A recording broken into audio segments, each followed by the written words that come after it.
parto coordinado, tan fisiológico que nosotros conocemos, pero que muchas veces no tiene ese desarrollo.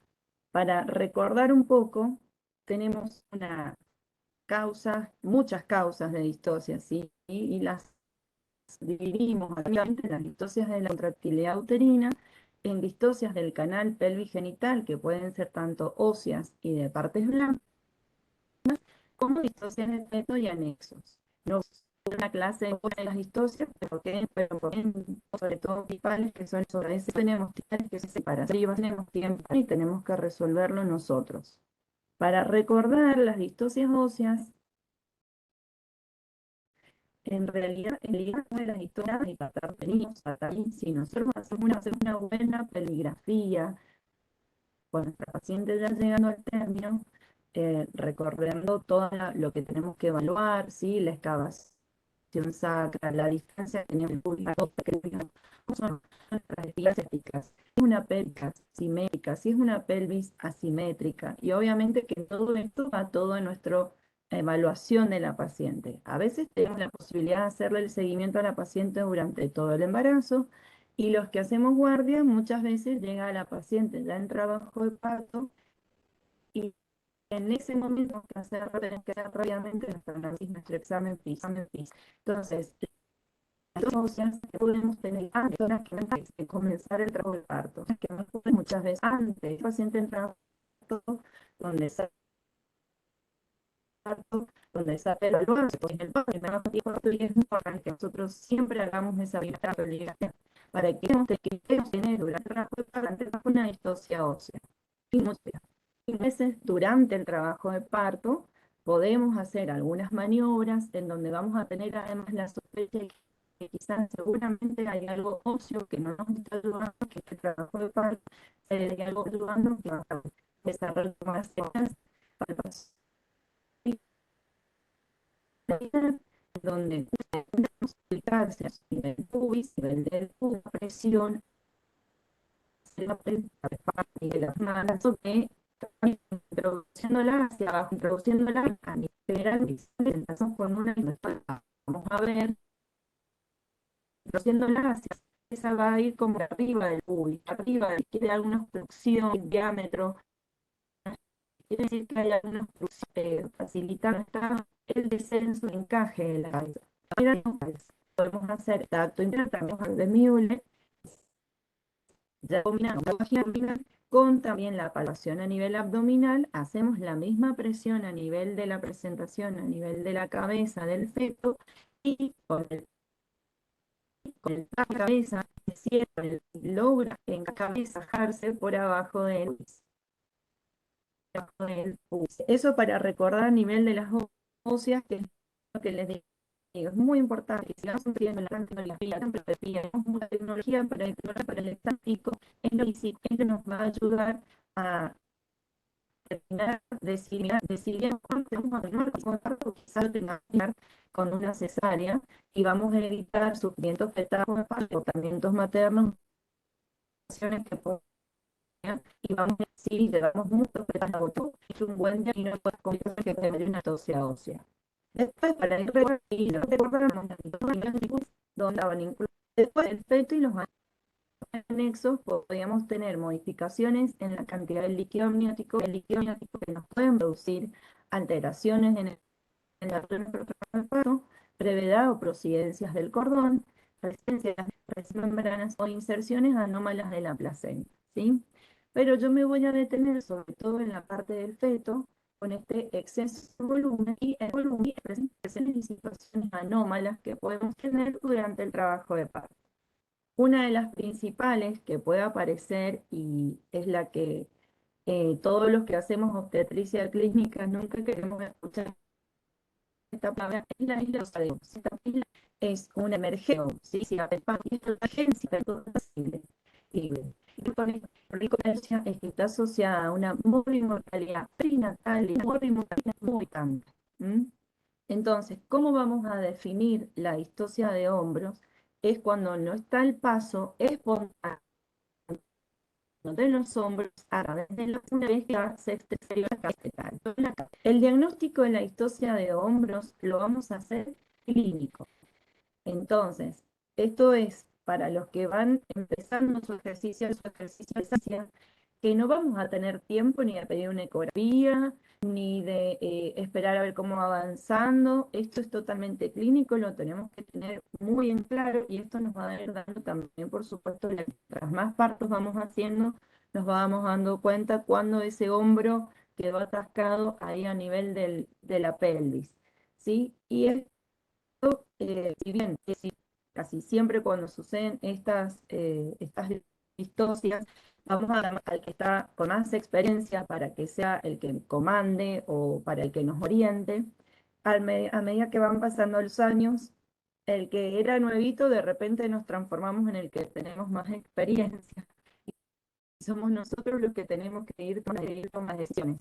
Así que es muy importante que ustedes recuerden la clínica. Entonces, ¿qué vamos a ver? Que hay una dificultad en la acción de la cara y del mentón. Y luego tenemos el famoso signo de la tortuga, que es cuando hay una retracción de la cabeza hacia el periné. ¿Sí? ¿Sí? Cuando estamos haciendo un parto, o si vemos cómo hace la expulsión de la cabeza y que libera bien todo el mentón, la cara, todo, hasta podemos ver pasar todo el cuello. Acá no la vamos a ver, queda todo cubierto con la piel, queda ahí pegadito a la pera, entonces ya empezamos a abrirlo. Y lo otro, por supuesto, es que cuando estamos acompañando en la extracción del pelo, hacemos una pequeña tracción cefálica, que generalmente eso logra que termine de desprender el hombro y no podemos seguir haciendo la extracción, ¿sí? Hay que hacer maniobras firmes, pero delicadas, ¿sí? Van a ver y les va a tocar seguramente ver varias distocias del hombro. Hay que tratar de ser lo más delicado posible porque podemos producir muchas lesiones, ¿sí? ¿Sí? Entonces, este es el famoso signo de la tortuga, ¿sí? Que ven que no termina de exteriorizar por completo la perita y ni hablar cuando nos queda en esta etapa, ¿sí? Entonces, ¿qué es importante acá? Yo les he puesto que hay factores de riesgo, van a ver que cuando nosotros estamos investigando al paciente, le estamos haciendo sus antibióticos, sus antibióticos, el examen físico, ya hay ciertas cosas que estamos tildando, decimos, esto paciente puede llegarnos a hacer una distosia de hombro, por lo tanto, estamos controlando la juega, están controlando el parto, cuando vamos a ir a hacer el parto, porque vamos a estar todos atentos, que sabemos que hay una posibilidad de que haga la distosia y que la persona que está asistiendo al parto necesite nuestra ayuda. Yo les he puesto solo, si bien tenemos todos estos factores de riesgo, el otro 50% no hay ningún factor de riesgo y de todas maneras tenemos que saber actuar siempre, porque por ahí nos decimos, sí, la paciente es diabética y demás, bueno, porque se lo vamos a experimentar eso, que haga ese parto, por si hace la distosia, pero en realidad lo que es el paciente, y sabemos esto, que además es impresionante. Entonces, hay que estar muy atento, hay que seguir siempre de cerquita el periodo activo que tenemos que completar, que tenemos que hacer una distosia de hombros. Fíjense que si la paciente ha tenido una distosia previa, ya tiene un 25% de posibilidades de que vuelva a presentar. Si hay una progresión normal del trabajo de parto, si la paciente tiene diabetes mellitus o diabetes gestacional, si esto es un parto instrumentado, podemos que haga una distosia de si es un perro grande, con un perentilo mayor al 97%. Si hay un segundo periodo del parto prolongado, si es una gestación cronológicamente prolongada, si estamos utilizando oxitocina, si hay obesidad materna con índice de masa corporal, si es un parto precipitado, si hay una edad avanzada, una edad materna baja, ganancia ponderal de 20 kilos o alguna que no previamente. Entonces, ante no entonces estos vamos a pedir ayuda, no vamos a poder resolver una distosia sola. Distosia sola. Y debemos tener el enfermero de la sala de tener un hermano, el ginecólogo, otra partera, compañera al lado. Si pudiéramos en todas las posibilidades tener el anestesista al lado, el médico neonatólogo al lado, el médico principal, varias personas en la solución de la distorsión. Entonces, el que está atendiendo el parto va a ser el encargado de dar las instrucciones al equipo, ¿sí? Entonces, una de las cosas principales es tratar de no estimularle a la paciente ni que tú nos vas a decir la maniobra, no vamos a hacer nunca, está contraindicado en todos los trabajos de parto y más acá, por eso es importante que nosotros sepamos cómo es la maniobra, para esa maniobra, para ver la distosia de hombros, no se hace presión púndica, nosotros estamos el hombro a nivel del pubis, o sea, por más que nosotros tratemos de ayudarlo presionando a nivel del fondo del útero, no vamos a ayudar a que se desimpacte, ¿sí? Un problema de diámetro, ni de fuerza, ni de nada de eso, es que vamos a producir más lesiones, tanto en la mamá como daños en el feto, ¿sí? La oxitocina la vamos a suspender porque vamos a necesitar a veces hacer maniobras y por eso es lo mismo que no estimulamos los pujos maternos, en donde quizás tengamos que hacer algo más y la fuerza que producen las contracciones uterinas muchas veces nos van a indicar esas maniobras, ¿sí? Y otra cosa que por ahí es lo que vemos y es donde más lesiones a veces podemos producir, es evitar la acción o la rotación excesiva de la cabeza o del cuello fetal, ¿sí? Es una situación muy estresante la distosia de hombros, los que lo hemos vivido, tratamos de resolverlo rápidamente para que el feto tenga la menos posibilidad de lesiones y sobre todo lesiones que queden a largo plazo, pero en ese caso en la desesperación y estamos en contrarreloj, hacemos obras muy bruscas de rotaciones y producimos lesiones severas.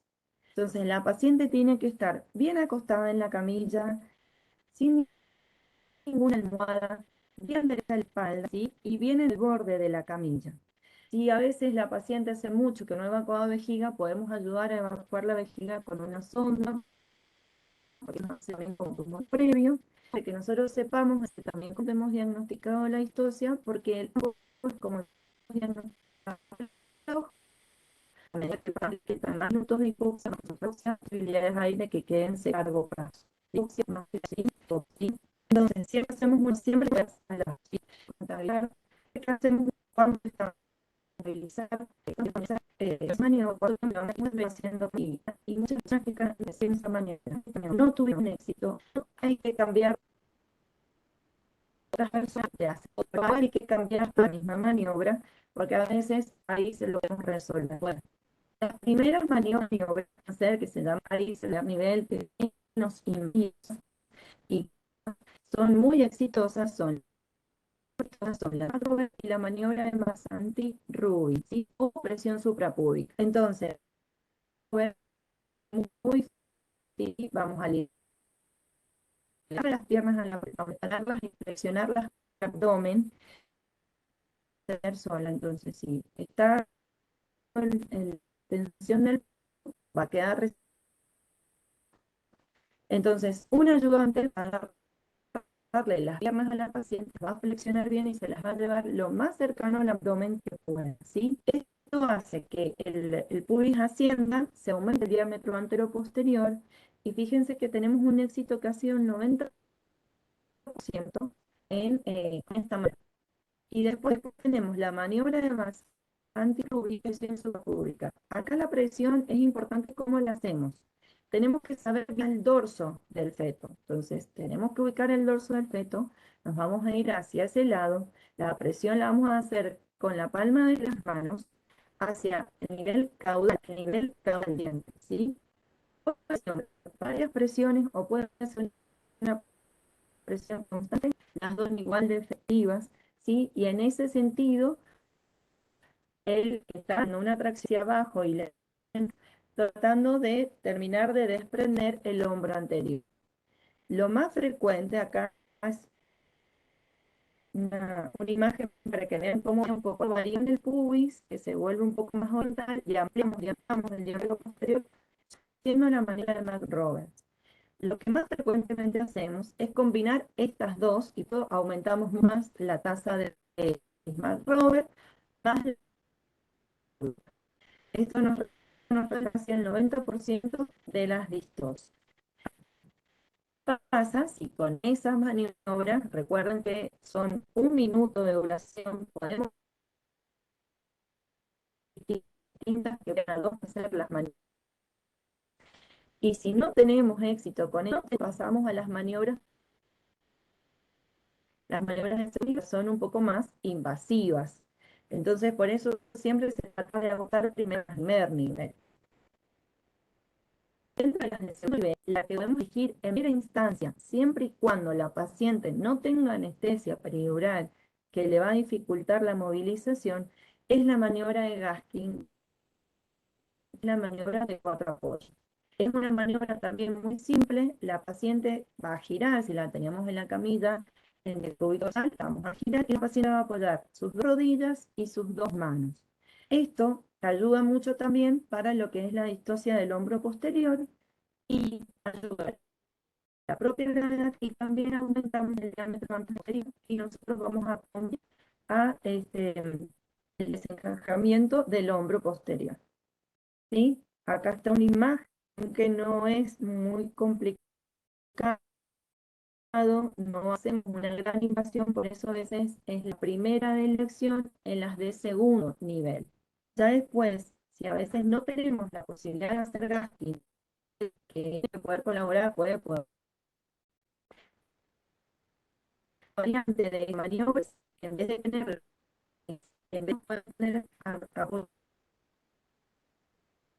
y la rodilla y sus 2 manos. Vamos a otras horas de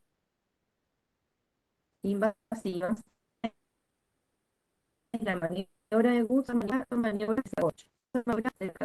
Cuando ya se hacer estas maniobras, se puede realizar episiotomía. La episiotomía no nos va a resolver, y no es una técnica ni una maniobra de elección para resolver una distosia de hombros, porque acá nuestra distosia no es ni de partes blandas, nada. Es entre el feto y la parte ósea de la mama.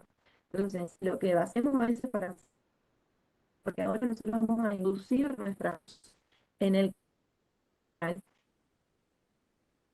Entonces, muchas veces eso y la cambiamos un poco menos, pero el epicio no nos va a resolver la distosis, ¿sí?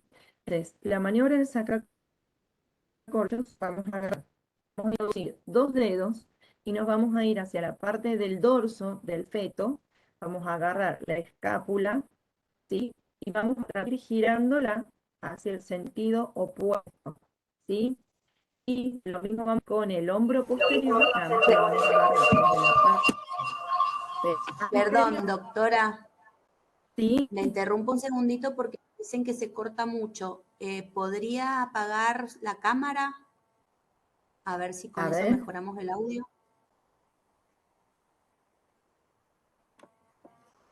Gracias. ahí lo cancelé la cámara.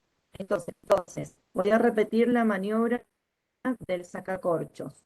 Introducimos 2 dedos, nos vamos al dorso del feto, nos vamos hacia la escápula, hacia el hombro, y lo vamos a ir girando hacia la parte anterior. Y vamos a incorporar los otros 2 dedos en la parte anterior y lo vamos a ir girando, ¿sí? Por eso un sacacorcho. Y bien, describir simple, pero nunca se ha contraído en una situación estresante, a veces cuesta mucho, pero por eso ya estamos en la de segundo nivel. Tratamos primero de agotar todo con las de primer nivel, ¿sí? Entonces, de esta manera nosotros tratamos de modificar y cambiar, sería nuestro diacromía, hombritos del feto, de esta manera logró desarrollar el hombro.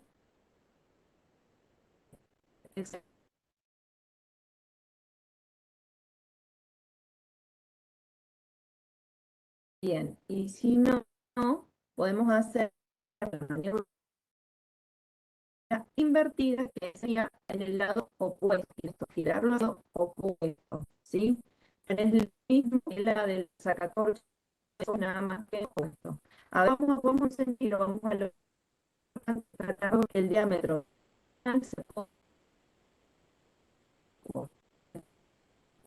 Después ya tenemos dentro de las maniobras de segundo nivel otro que es la maniobra del desprendimiento del hombro posterior.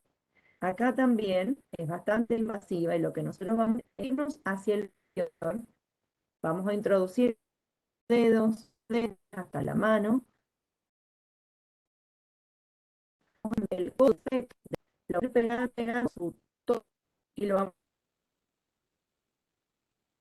a agarrar la mano, dándola cerquita a las lugares manos. De esta manera vamos a disminuir también el diámetro anteroposterior del vía acromial y vamos a poder de esa forma después desprender el hombro anterior. Lo que nosotros siempre buscamos es disminuir los diámetros biacromiales para que pueda girar en el diámetro oblicuo o en el diámetro transverso, que siempre son mayores que el anteroposterior. Estas maniobras van a producir más lesiones. Nosotros acá en esta maniobra podemos producir, y en la anterior también, en la de sacacorchos, fracturas de clavícula, acá fracturas del glúteo, ¿sí? Entonces por eso tratamos de no llegar a esta, pero si no tenemos éxito con las primeras, pasamos a las de segundo nivel. Otra que se puede hacer también es la tracción digital de la axila posterior, que no es llevarlo y buscar la mano, traer el brazo primero, sino más al hueco axilar también con los dedos y de esta manera traerlo desde la axila. Acá hay menos posibilidad de fractura, pero sí tenemos más posibilidad a veces de lesiones del plexo braquial, que son los glúteos que salen desde 3 la cervical y caen todo el miembro superior. Y ya las maniobras del tercer nivel, que espero que nunca tengan que hacer, que tienen una tasa altísima de muy mortalidad materno-fetal, donde a veces tenemos que recurrir finalmente a la fractura de la clavícula del feto, la maniobra de Sabanelli, que es reintroducir al feto hacia el útero para después hacer la cesárea de urgencia. Imagínense lo que es luchar en contracción, reintroducir la cabeza, o sea, reintroducir otra, siempre la otra sería poder hacer la anestesia. Lo que a veces trabajamos en la parte pública sabemos que no tenemos la posibilidad de hacer todos los trabajos de parto con anestesia, entonces muchas veces esto en la urgencia lo tenemos que realizar rápidamente sin anestesia y finalmente llevarlo a la cesárea. Sí, que sería lo del rescate abdominal.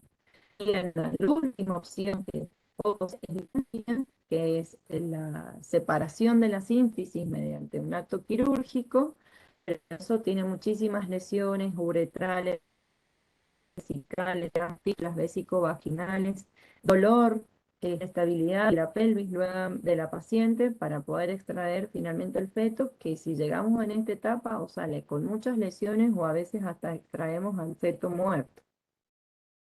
Entonces, ¿cuál es nuestra urgencia en la distosia del hombro? ¿Sí? Si la distosia dura 10 minutos, tenemos al atascado, ya tenemos asfixia fetal con lesiones cognitivas y hasta podemos llegar a la muerte fetal, ¿sí?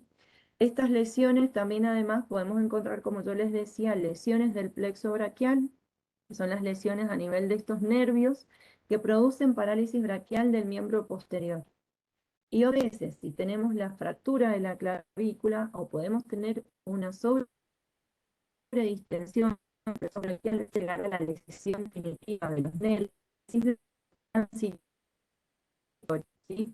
Esta es la parálisis de Ehlers, le queda el miembro superior en rotación interna y en abducción, pegadito al cuerpo. Si esto ya quedó lesionado el nervio, no se recupera más el movimiento normal del miembro superior, ¿sí? Y ahí en las imágenes ven muy ocurren los nervios del pie.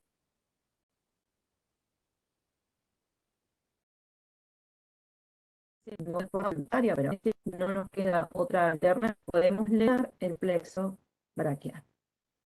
Las maternas también, que acá sufren nuestros dos pacientes, grandes hemorragias ante desgarros perineales de tercer o cuarto grado, es decir, desgarros en que nosotros introducimos al final, mutilaciones del tracto genital, lesiones vesicales, lesiones uterinas.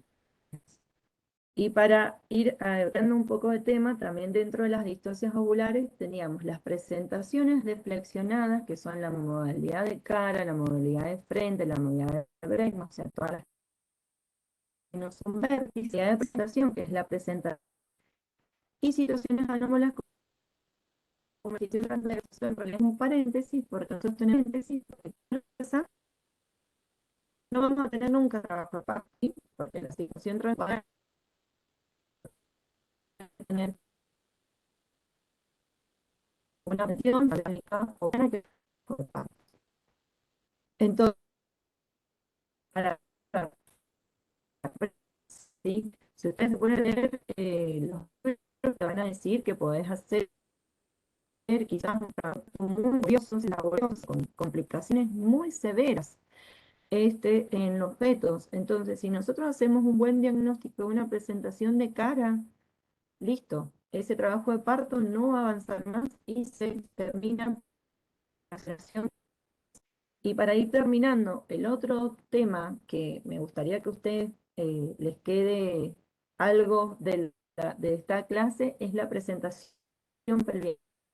Así teníamos de hombro, que es algo que a nosotros nos puede tocar en cualquier momento y que lo vamos a tener que aprender a resolver o lo tenemos que seguir afilando y seguir repasando las maniobras.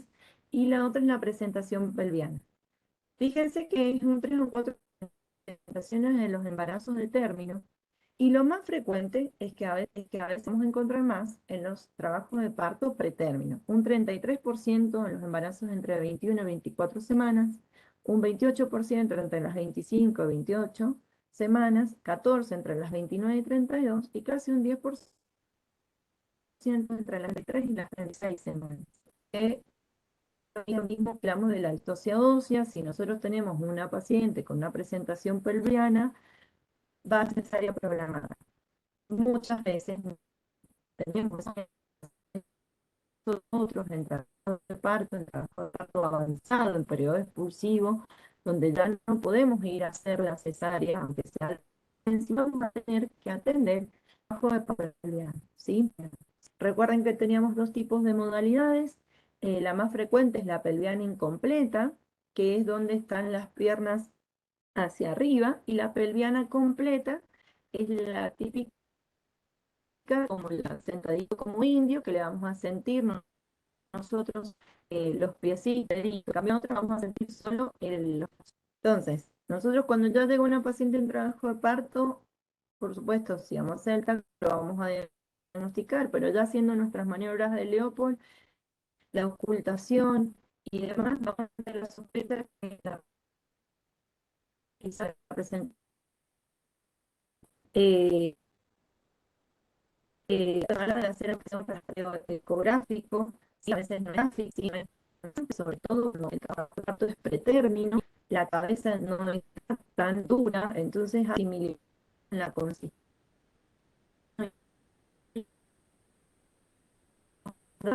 Sí, porque si el parto es pretérmino y es cefálico, vamos a tener más el trabajo de parto es pretérmino y es pelviano, vamos a resolverlo por operación cesárea. Entonces, es muy importante que podamos hacer bien el diagnóstico de presentación pelviana, ¿sí?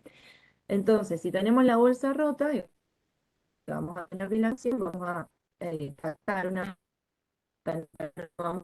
nariz, ¿sí? A veces es difícil hacer el diagnóstico diferencial entre presentación pelviana y, por ejemplo, una presentación de cara, ¿sí? Pero bueno, hay que recordar bien los reparos anatómicos que nosotros vamos a buscar para la presentación pelviana, que es el hueso sacro, y en la presentación de cara vamos a buscar la nariz y demás, ¿sí? Entonces, el pronóstico de la presentación pelviana es muy favorable con respecto a presentación de vértice. Por eso, si tenemos la posibilidad, lo vamos a finalizar por arriba por cesárea, pero a veces llegan en periodos, a veces llegan en periodos vaginal, ¿sí? Y por supuesto, la mortalidad materna va a aumentar con el número de maniobras obstétricas que nosotros tengamos que realizar, que es lo mismo que nos pasa con la distosia de hombros, ¿sí? Tenemos más posibilidades de partos instrumentales, la operación cesárea y del segmento inferior, lesiones vaginales y perineales. Por otro, el pronóstico fetal también va a tener más riesgo el bebé que nace por parto pelviano, sobre todo si son primigestas. Por ahí ustedes van a ver que quizás la multípara, que viene el tercer, el cuarto niño en trabajo de parto alto tiene un período extensible y tenemos menos complicaciones postparto. ¿Y por qué son más complejos los partos pelvianos? Estos generalmente son paternos, pueden tener efectos traumatismo del parto, van a tener lesiones también del plexo braquial, pueden tener lesiones en la faringe, y cuando nosotros hacemos una de las maniobras podemos producirle nosotros con nuestro dedo una lesión en la faringe, y si son fetos vamos a tener más también complicaciones de la educación.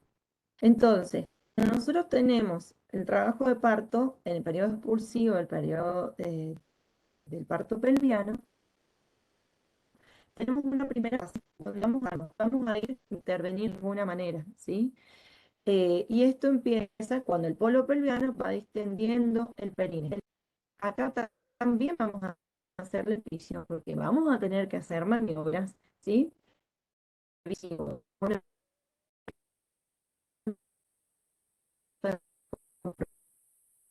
probado en mis estudios, ¿sí? Así que se toman todos los ciertos de rutina.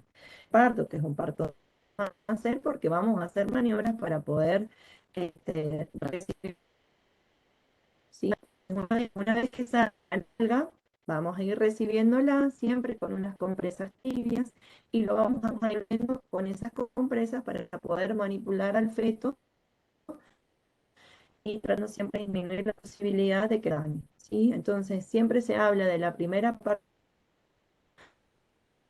y una ejemplo. Si nosotros estamos comprando los latidos, comiendo bradicardia, ¿sí? Cuando van saliendo las o las vías de cordón, rápidamente las maniobras porque vamos a tener que sacar rápida. Ahora ya, cuando aparece la segunda parte del periodo expresivo, la segunda fase crítica, ahí tenemos ahora, ¿sí? Y es cuando se nos ve, se le ve, perdón, el feto, el ángulo del omóplato, ¿sí? Cuando nosotros ya vemos eso, tenemos que comenzar a realizar nuestras maniobras. Entonces, acá tenemos distintas maniobras de acuerdo por ahí al avance del trabajo de parto. Para poder realizar una extracción de brazos y cabeza, la maniobra de Brach. Para hombros tenemos Payot, Deventer-Müller y Rojas, y para retención de cabeza última, Morisot. Entonces, la maniobra de Brach, ¿sí? Acá también siempre vamos, nunca hagan un trabajo pelviano, una distancia, por favor, solo, ¿sí? Es muy importante, nosotros las mujeres siempre vamos a necesitar compañeros porque las complicaciones se pueden producir en segundos y necesitamos que estén al lado nuestro, ¿sí? Entonces, desde el abdomen puede ejercer una presión firme, sostenida, ¿sí?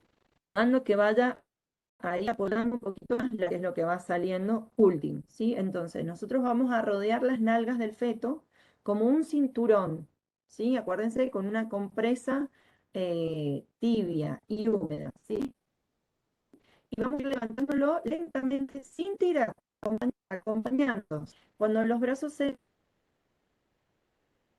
¿sí? ¿Sí? Y ahí finalmente se termina de desprender la cabeza, es decir, que nosotros agarramos a las nalgas, a la cola, ¿sí? El feto como un sanguchito, como para que sea más gráfico, ¿sí? Lo agarramos así y lo vamos llevando, llevar externo.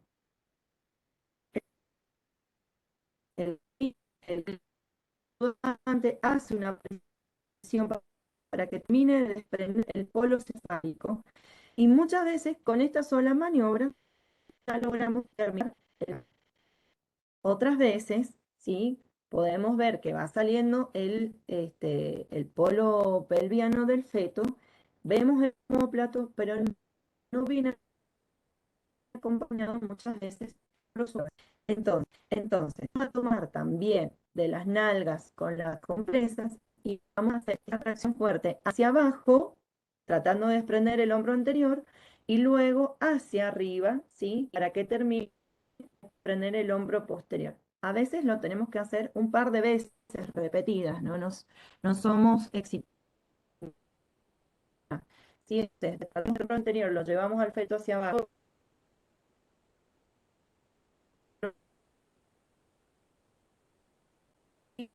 hasta que finalmente pero quizás lo desprenden. Otra, hacer movimientos pendulares de arriba hacia abajo, podemos llamar las hojas, que en realidad lo que vamos a hacer es girar al feto, ¿sí? Siempre lo vamos a tomar de las nalgas y vamos a hacer un giro, ¿sí? Que haga un giro de 180 grados para desprendernos los hombros y giramos hacia el otro, para que desprenda el otro hombro. ¿Sí? Una o dos veces. O combinar. A veces hacemos la de Venter-Müller, que era el movimiento pendular, no tenemos éxito, cambiamos y tratamos de hacerlo. A veces, a pesar de que nosotros vamos a hacer eso, no tenemos éxito y sigue estando los miembros superiores y la cabeza vamos a recurrir a la maniobra de Payot, que es la famosa maniobra del lavado de cara, ¿sí? Entonces nos vamos a tomar con los dedos hábiles las piernas, ¿sí? Del feto y con nuestra otra mano vamos a ir acompañando con dos dedos a el brazo, ¿sí? Sobre todo el brazo anterior, lo vamos acompañando, hacemos que vaya haciendo el lavado de cara, es decir, así la cara y llevándolo hacia el torso para que finalmente salga por abajo la manito, ¿sí? Si ustedes recuerdan lo que vimos de la distosia de hombro, sería como lo contrario.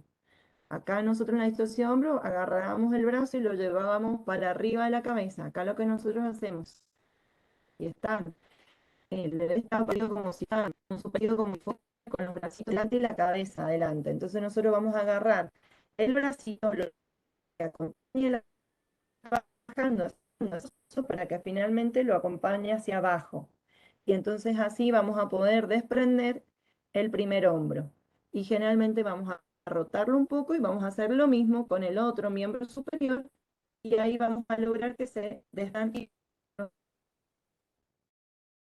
Y finalmente, a veces desprendemos, tratamos de hacer brach, ¿sí? Que se acuerdan que es la que llevamos el feto hacia el hipogastrio de la madre,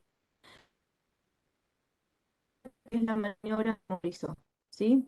Entonces, vamos a también, nuestra mano menos hábil, yo soy derecha, entonces coloco mi mano abajo, ¿sí? Del feto, voy a agarrar con los dos dedos la boquita del feto y voy a hacer que trate de hacer una flexión hacia su tronco.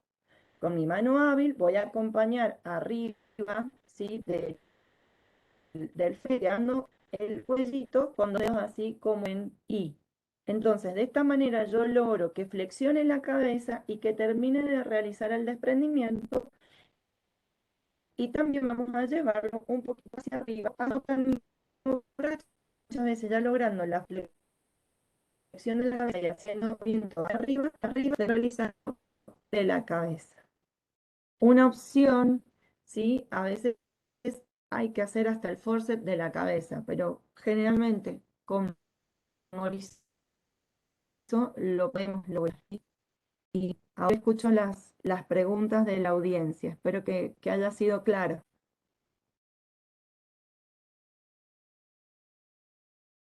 Sí, sí, sí.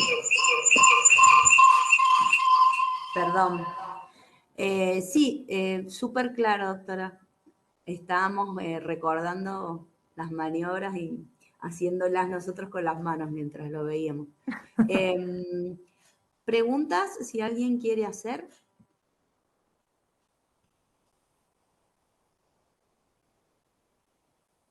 No sé, a ver, en el chat si sale algo. O si alguien quiere abrir su micrófono para hacer alguna consulta. O contar alguna experiencia, algo.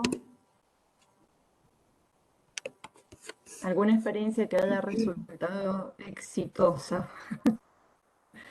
Escucho qué dice. A ver, voy a subir un poquito el volumen porque no escucho bien.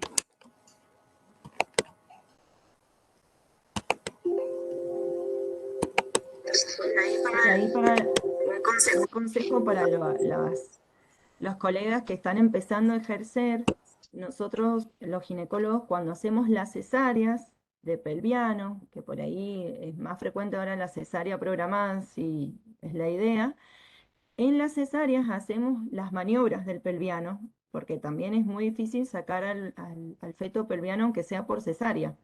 Entonces, por ahí si tienen la posibilidad en sus hospitales de entrar a las cesáreas pelvianas para poder ver cómo se hacen las maniobras, es una buena posibilidad para seguir aprendiendo, porque es lo que les digo, todos hemos sido nuevos hasta que de repente nos transformamos en el más experimentado de la guardia y nos toca tomar las decisiones y nos toca a nosotros hacer las maniobras. Así que siempre que puedan repasarlas, porque bueno, por suerte no son cosas que sean muy frecuentes, lo mismo que la distosia de hombros, pero bueno, hay que tenerlas siempre ahí en el tintero porque nos salva la vida del feto y también tratamos de evitar las complicaciones maternas. Bueno, doctora, aparentemente ha sido, a ver, ahí tenemos una pregunta. En el parto podálico, ¿hay alguna maniobra que se considere más exitosa que otra? Mira, a veces con Brach, que fue la primera, lo podemos resolver rápidamente, pero también depende a veces de otras características. Si la mamá, por ejemplo, es primigesta y ni hablar si es un feto grande, más cerquita del término, quizás tenemos que combinar varias, ¿sí? Porque nos cuesta más comer solito por realizar la extracción de la cabeza. Entonces ahí a veces combinamos y terminamos haciendo también eso. Para los bebés más pequeños, su volumen es chiquitito y lo podemos resolver con una sola maniobra. Pero cuando ya son más grandes, piensen que vamos a tener que trabajar una o dos maniobras seguro. Había otra pregunta, pero no se me escapó. A ver.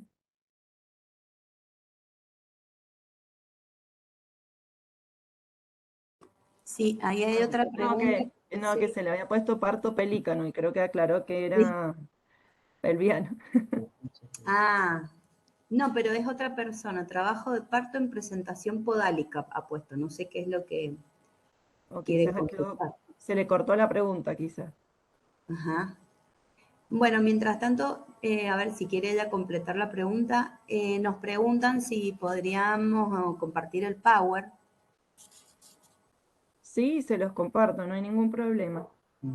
Sí, a nosotros y nosotros lo vamos a después compartir en el grupo.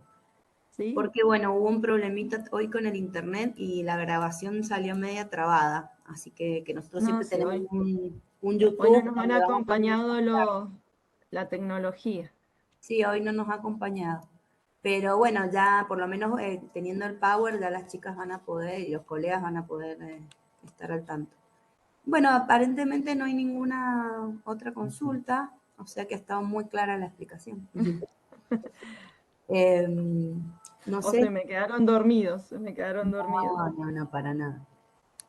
Bueno, no sé. Ah, acá, Ay, ay. acá está la pregunta. Trabajo de parto en presentación podálica. ¿Es indicación de cesárea?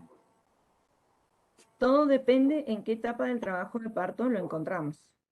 Si nosotros encontramos un trabajo de parto y la presentación está en primero o segundo plano, podemos llegar a finalizar la cesárea. Si ya está avanzado, no vamos a cesárea.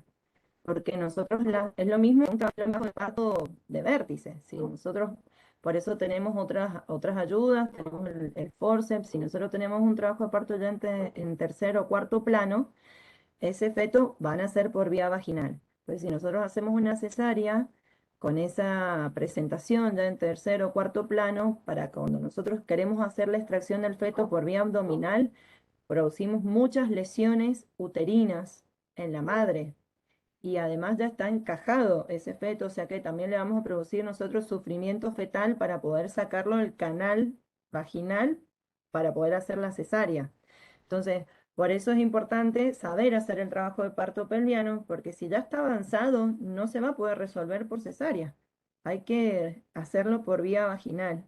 Es lo que yo les decía, lo ideal es que nosotros si tenemos una, una, eh, una paciente que sabemos que está en pelviano, lo ideal es que llegue con la cesárea programada y demás. Pero eso es lo ideal.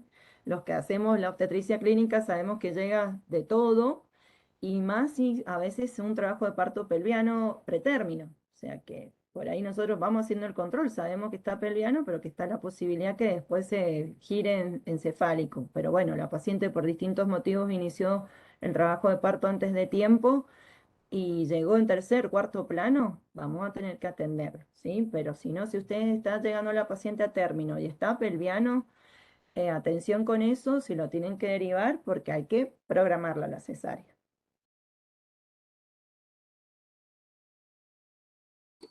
Sí, acá hay una que no es pregunta, dice, doctora, me ha tocado hacer parto podálico sola con la enfermera en un hospital periférico, multípara, la paciente. Las maniobras dos últimas me resultaron y sobre todo estar tranquila para pensar y esperar lo que se iba presentando. Fue podálico incompleto de término. Ujú. Bueno, por eso, hay que saber eso, de cuándo nosotros tenemos que actuar y cuándo hay que esperar tranquilos, porque si no, a veces en ese afán de desesperarse, actuamos antes de tiempo y nosotros terminamos produciendo el sufrimiento fetal. Así que bueno, qué suerte porque te tocó estar sola con una enfermera y nadie más. Que bueno, es la realidad de muchos que nos toca trabajar y sobre todo a la gente que trabaja en la periferia que están solitos. Así que espero que esta clase les haya servido para eso. Bien, otra pregunta. ¿La presentación de cara, la indicación necesaria siempre? Generalmente sí, salvo que vos la encuentres muy avanzado, pero el problema de esto es que podemos tener lesiones faciales, hematomas. Es un trabajo de parto laborioso, va a ser un expulsivo muy largo y corremos el riesgo que en ese expulsivo haga nuestro sufrimiento fetal.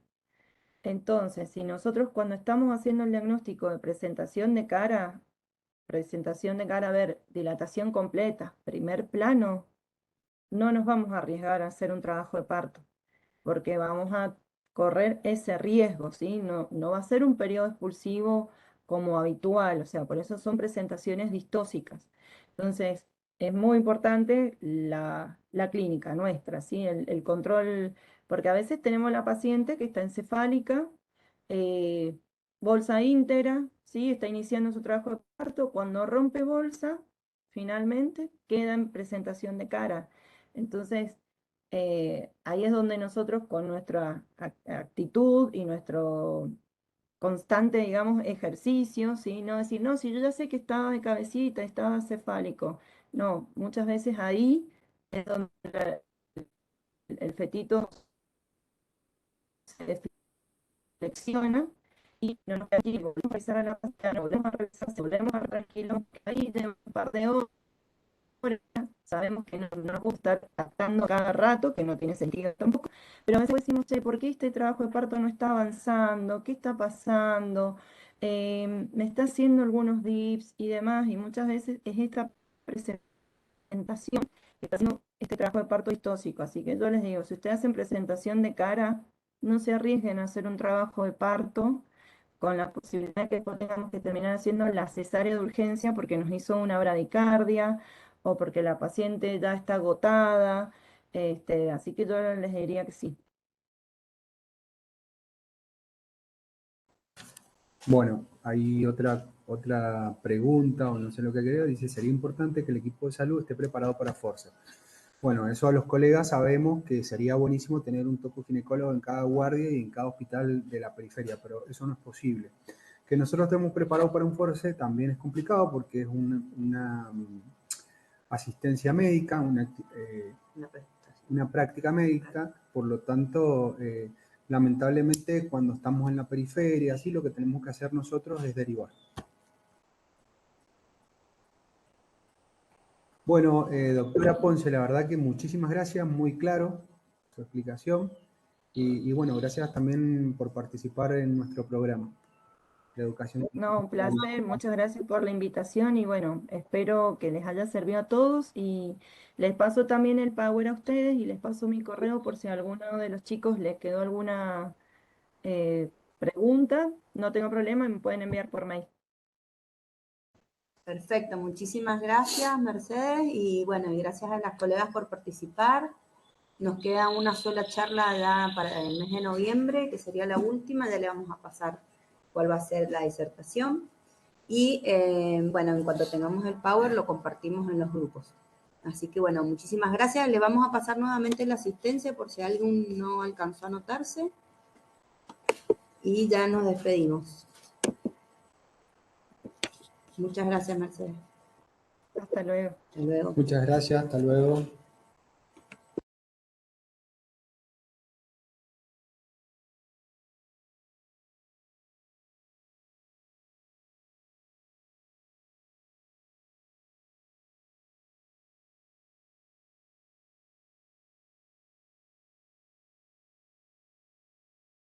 No escucho nada.